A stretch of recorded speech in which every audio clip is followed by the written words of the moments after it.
Oggi incontrai la tua bellezza. Chiesti tu che mi vuoi fare? Ormai dopo una vita sento stanchezza, non sono più capace di sfantasiare. Ida prontamente mi rispondevo, guardate buono dentro, amico caro. Il tuo cervello già si confondevo, io tuo cuore morivo caro caro. Vero è che tu che sento, di quando io la mano di resa mi cagare, campo ogni giorno senza vento, e sento lo sangue che mi parla. Sento che si ruppero le catene, l'amore mi spaccavo la strada avanti. Se vado dentro, ti trovo tra le vene, e la carne mi brucia senza scanti.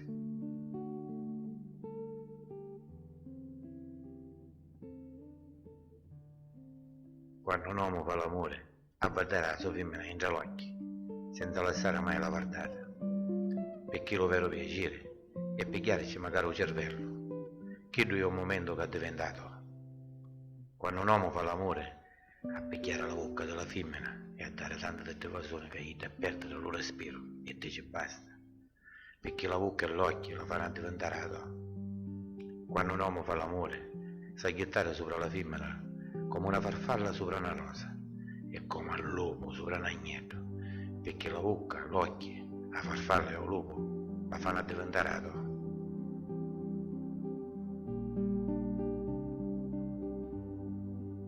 Nudo mi leva della testa, sta convenzione azzeccata come un chiovo, che io era povero e senza sale prima di incontrare a Dio.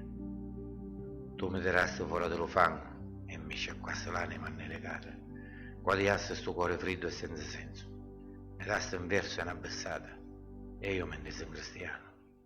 Ma la cosa più bella che mi faceste capire è che l'amore non ha alternativa, perché sei tu l'amore.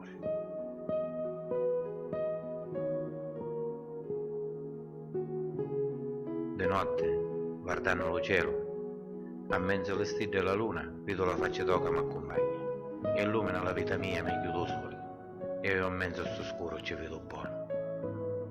Sento la mano tua entra la mia, che mi conforta a sto dolore di ossa e di cuore, con una caloria che viene dell'amore.